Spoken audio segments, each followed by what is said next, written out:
Welcome to the Power of Food podcast. We are so excited to bring you evidence-based nutrition information focusing on addressing the root cause for imbalance. Food has the power to help you achieve lifelong optimal health without the side effects of prescription medication. Subscribe on Apple Podcasts, Spotify, or any other podcast platform. I am Stacy Seslowski, functional nutrition registered dietitian. And I am Leah Grace Barrick, functional nutritionist. Hey everyone, and welcome to the Power of Food podcast. We are so excited for today's guest, Kimberley Gillen. With a background in economics, policy, and strategic planning, Kimberley uses her wit and practical knowledge to find new answers to old questions, such as what is the lowest price you would have to pay for food without compromising on nutrition? Or what are the key ingredients in washing powder? In answering these questions, Kimberley uses fundamental economic principles to come up with revolutionary answers on what your minimum spend should be to live your best life. Kimberley is a full-time author. She lives in far north Queensland, Australia, and has previously been shortlisted for her fiction. Kimberley recently published a book called How Low Can You Go? Nutritious Meals from $30 a Week.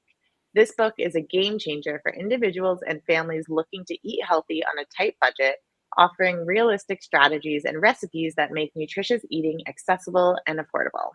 Welcome to the Power of Food podcast, Kimberley. Thank you. It's great to be here. Well, I'm so excited for this episode because we really haven't done anything like this. And both Stacy and I work with clients, nutrition clients, and I'm sure all of them would love to spend less on their grocery bills, including Stacy and I. So I'm so excited to learn from you today. And I would love to first just start by asking you how you got into this work. Like where did this all begin? I was working in economic development in some poor rural communities, and I was at the same time studying food security for my master's degree, and I did a dissertation on the importance of protecting farming land that people don't understand, but when you put housing on really good quality, well-located farming land, you're actually going to see the impact at the checkout.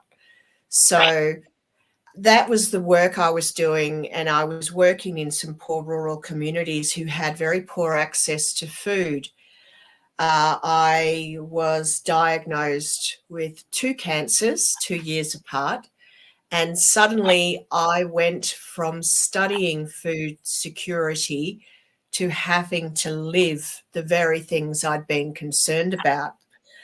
We had a year before my first diagnosis, borrowed the maximum amount for our mortgage, and I was at that point earning 70% of our income. So we managed to hold on to the house. We had teenage kids at the time. They went on to university, and I guess you could say the story had a happy ending. I'm still here, but it really gave me a whole new awareness that there is more to this. There's a whole mental and emotional marathon that you run at the same time. And then in 2023, while I was recovering from, I think it was my 3rd round of chemotherapy, I was following the increasing cost of living across the world. Here in Australia and the USA, most countries throughout the world were impacted by the pandemic and supply chains and so forth. So I asked myself if it happened today, because it first began for me in 2016, if it happened to me today, would we have been able to hold on to our house? And I just felt so strongly that I couldn't let it go. The question wouldn't let me go. So I actually went through food composition tables, studied up on the 17 macro and micronutrients that you need, all the sorts of information that you guys would be familiar with. And, I'd always been one of those helicopter mums who had a fairly good understanding of nutrition, but this was new level stuff, because what I wanted to find was what is the most cost effective way. What foods would I, if I put them in my trolley, will give me the most cost effective response to the broad range of nutrition that my family needs. And that's how the book How Low Can You Go came about. Wow, what a fascinating journey. And thank goodness that you are here today and able to share all of the tips that you have picked up along the way. And I just think this is such an important conversation because I'm just like Leah said, we're working with people every day, and the recommendations that we want to make of, the really healthy eating is sometimes just not within their, our patient's budget. And it's just such a hard, line to walk. Like, how do we make these great recommendations and then know that our patients won't be able to even implement them? So what are some of the strategies that you would consider to, as patients are trying to navigate the supermarket and choose healthy foods, but they are on a budget? I think the first thing I say in the book that I don't think this strategy would be half as effective if it wasn't for pulses. So your chickpeas and your lentils and dried split peas, chickpeas or garbanzo beans get a very strong recommendation within my book. I mean, I can't think of any other food out there that you could roast and make into a coffee replacement beverage. You can make dips and curries. From the brine of it, you can create an egg replacement. There's just, and then of course, dehydrated chickpeas you can make into microgreens or sprouts to provide you something fresh for the table. So that's probably the thing that I would suggest. I also I guess this is where I am pushing the boundaries of the existing regulations, in that I agree that we should fill our plates with a rainbow of fresh foods. This is the most ideal thing you can do, and there is a strategy at the very end of my book for how to do that on the lowest cost possible. But it can be on a week by week basis difficult to manage. So I lean into dehydrated foods, skim milk powder, tinned small boned fish such as sardines. These are the sorts of strategies, and I combine them with potatoes, because potatoes are generally low fat, and even mixed frozen vegetables to fill your plate with. These are the strategies I recommend for those tough weeks. Awesome. Yeah, and it's so funny because I think a lot of times people think that you do have to spend a lot of money to eat healthy. And like you mentioned, chickpeas are one of the healthiest foods out there for most people, and they're quite affordable. You can buy them in bulk, and I'm sure we'll talk more about that. But even like the sardines, like that's one of the healthiest foods on the planet, in my opinion. I recommend it to every single one of my nutrition clients, and from like a protein point of view, a healthy fat point of view, it really doesn't get much better than that. So I It's love to actually hear that. it's the cheapest form of calcium at the moment. I love that. Amazing. Yeah, so it's truly powerful, and even if it wasn't, cheap, that's not typically why I'm recommending it. It's really great when it both covers the bases of being incredibly nutrient dense and incredibly affordable. So I love that. Um and I know that often, when people go to a supermarket, it can feel really overwhelming. There's a lot of marketing, there's a lot of things to look for on like food labels and pricing. So, how can our listeners identify and avoid common supermarket marketing traps that are kind of meant to make them increase spending in a way to help lower their grocery bills? The dark psychology of supermarkets.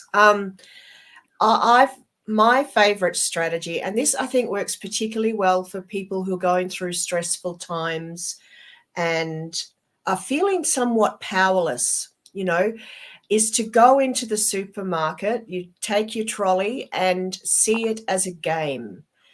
It's a bit like a computer game where the supermarket is going to be full of traps intended to get you to spend more, intending to get you to buy things you didn't intend to buy. So when you say, I'm going to play this like it's a video game, and I'm going to go up and down the aisles, but I'm going to avoid all their traps. It creates a mindset where you give yourself permission and you feel powerful. So that helped me a lot when I was going through my tough times.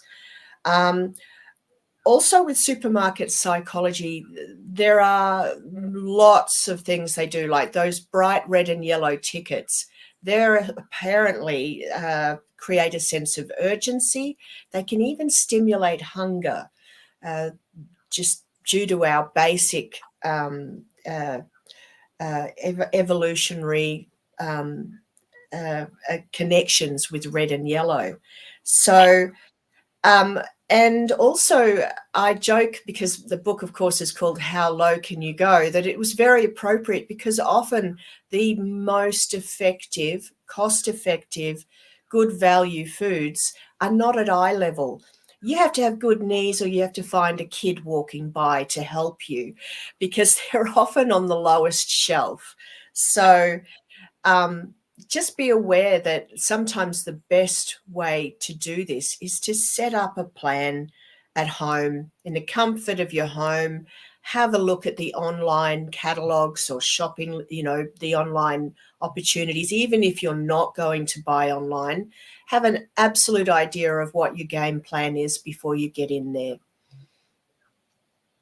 I love that. And it looks like, if I'm not mistaken, that you think that you can keep it as low as just $30 a week.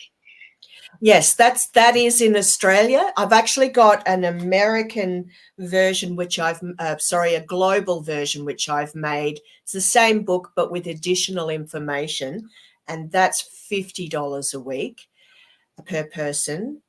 But I can still confidently say that today you can do it for $30 a week. I just, with because I wanted this book to be something that has relevance for every country in the world, I've increased the buffer to allow for that regional variation. And it's really quite interesting with food security, because you can live in the one country and have quite sharp differences in the food security from one area to another. And it often comes down to the competition for land and how close by are your meat and fresh produce, other fresh produce, and so forth. Amazing. Yeah, I definitely noticed that because I travel a lot, so I'm always looking at different grocery stores and what the prices are, and something in one country will be like crazy affordable, and you go to another country and it's like 10 times as expensive. So there's so many factors, of course, if they're producing it in the country, if there's tariffs, even like that was a big one in Argentina. So it's very interesting that, you've changed it based on more global, which is great because I'm sure a lot of Americans and people from other countries would like to use these tips as well.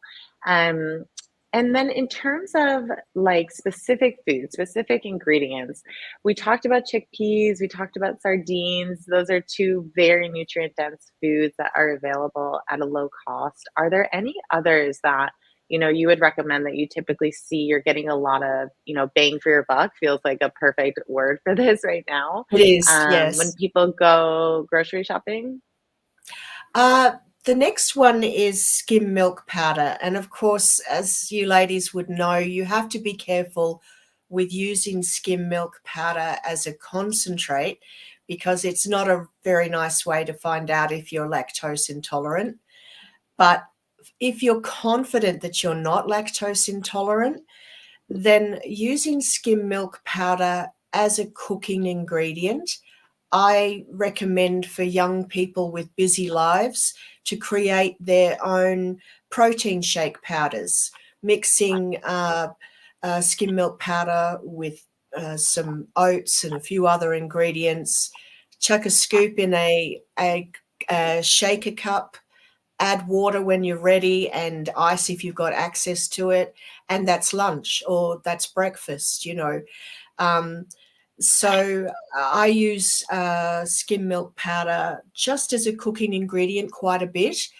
But if you're really going through tough times, skim milk powder made up as milk and kept in a milk bottle in the fridge, I create what I call my skim milk original, which borrows from the ideas that a lot of the almond milk and oat milk companies did early days, in that I'll add a slight hint of vanilla and a teeny tiny bit of sugar just to start off with, to get people used to the taste of skim milk. And then I can slowly wean those things back over time. It's more about making sure I keep the family on board with these changes. And yes, it's definitely important that you have huge amounts of calcium, particularly in the situation where you've got, you know, teenage children. There's a lot of calcium required. It can be a real challenge to your budget to meet it. And I think that skim milk powder covers so many other nutrients that it's close to a superfood. So creative. And that brings me to the topic of, you were talking about family. Do you have suggestions for kids that are very picky eaters? Yes, I have. I went through this with children, and I also, in my younger years when I was a student, had young children. And when I had to go back to become a university student, suddenly there was not the apple in the morning tea. It was a carrot, a chopped up carrot sticks.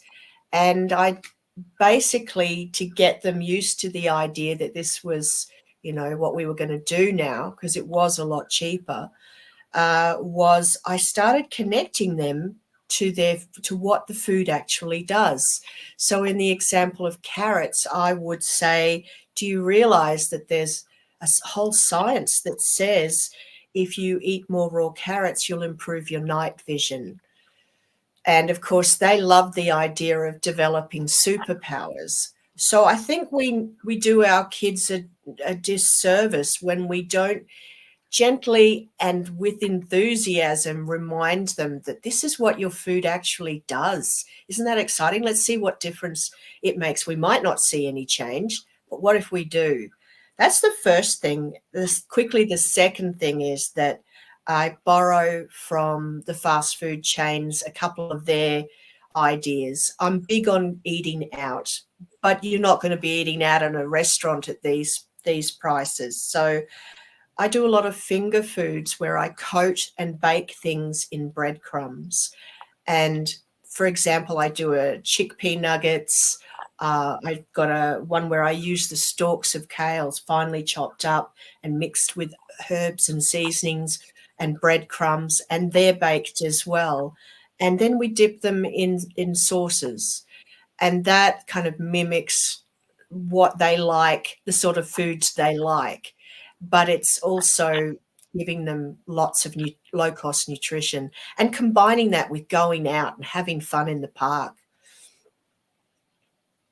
I love that. And I love your use of really using the whole fruit or the vegetable or whatever it is, because a lot of times people are just throwing those things out and not really utilizing them. So I love that.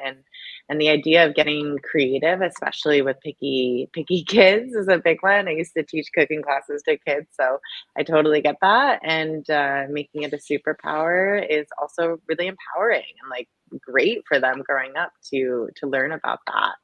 Um, can you talk about the psychological benefits of taking control of your food budget and your nutrition? Yes. I think that one of the biggest lessons for me out of going through this experience of food insecurity was that sense of powerlessness. And so I felt that food was one of the few areas of our lives where we had some control over this. There was a lot of other things we couldn't control, but we could control this. So basically, there was a lot of other things we couldn't control, but we could control this. And when you feel that you're sticking to your budget and yet you're giving your family everything they need to thrive and survive, it makes you feel like you're taking back some of your power. I think psychologically also, we don't recognize the threat of hidden malnutrition. You know, if you're living on ramen noodles and white rice and and cheap white bread with cheap jam on it, you run the risk of being one of those. I think it's 1 in 5 in America now that has a hidden form of malnutrition. And these are things such as iron deficiency, which is really a big issue worldwide for women and, teenage girls. And those sorts of things can impact your mental health. So, you're fuzzy headed, you're tired. And yes, there can be other causes for that. But if this is the diet that you're living on, you're not giving yourself a chance to do better.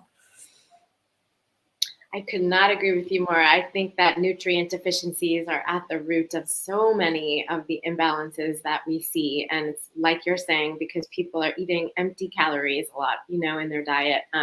They're quick and they're the least expensive. So I think learning from you is really, really important for us to be able to avoid those deficiencies. Do you have suggestions for people who do have like food intolerances or allergies? Like skim milk, for example, dairy is a big one that some people might have a problem with. Kind of what are your ideas there? Okay, what I do is I have 3 basic plans. And the last plan, the Savvy strategy, says lots of us, and I'm lactose intolerant, lots of us have food limitations, whether it's food intolerances or you're vegan or vegetarian, or you've got cultural requirements. And it says, let's take all the strategies we've learned so far and combine them, and you put together your own plan. And I do have a lot of ideas throughout, particularly for vegans and vegetarians, where I talk about iron in particular, ensuring that a lot of the foods you're eating will be high in iron, plant-based iron, but you need to have vitamin C with it to get the most out of that source of iron. So I'll talk a lot about that. I think what I would like more than anything is for people to learn the strategies and put together their own plan. That's the whole idea, in consultation with all members of the family.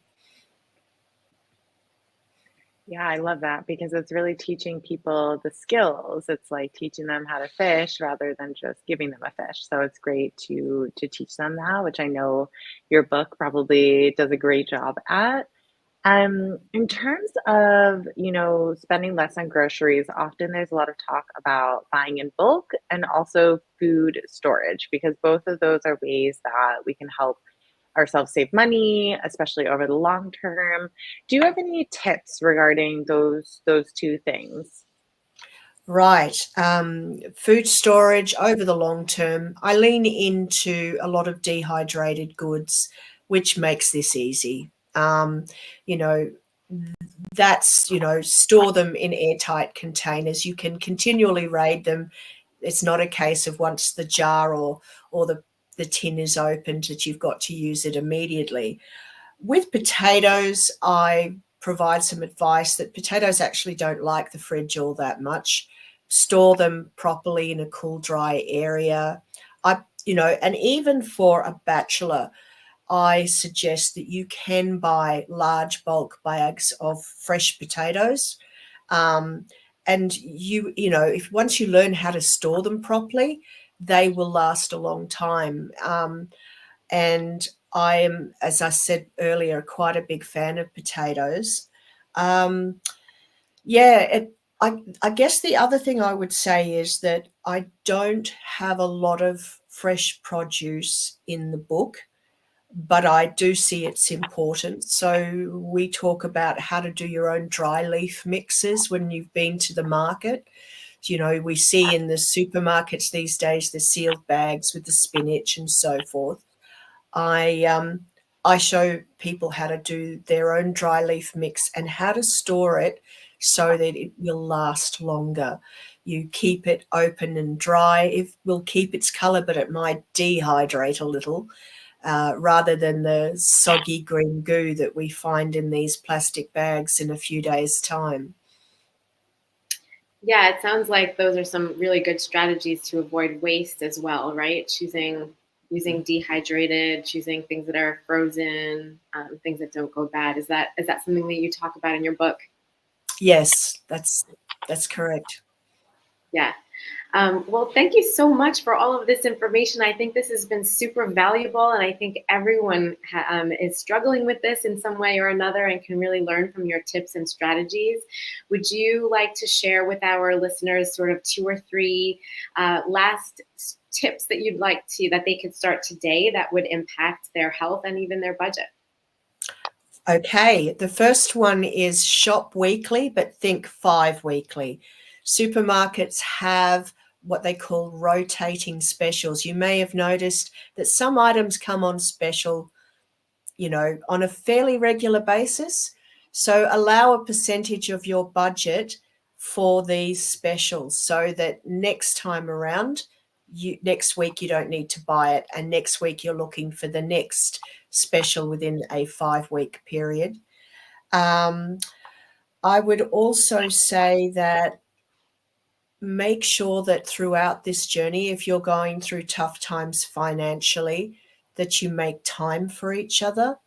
That instead of going, we're just going to be backs to the wall and do everything right, that you allow yourself some treats. I'm a big fan of old-fashioned desserts, which don't have a lot of sugar, but they can really make the evening meal special and help your family feel loved. And I think my final one is planning. It's one that we're all familiar with. Write your shopping list at home, look at what you've got in the cupboards already, and work with what you have. Love that. Yep. Thank you so much, Kimberly. One I would add too, just because that made me think of it with the grocery store, is to avoid going to the grocery store hungry. That's a big one for me. Yes. Yeah, that I talk to a lot of my clients about as well.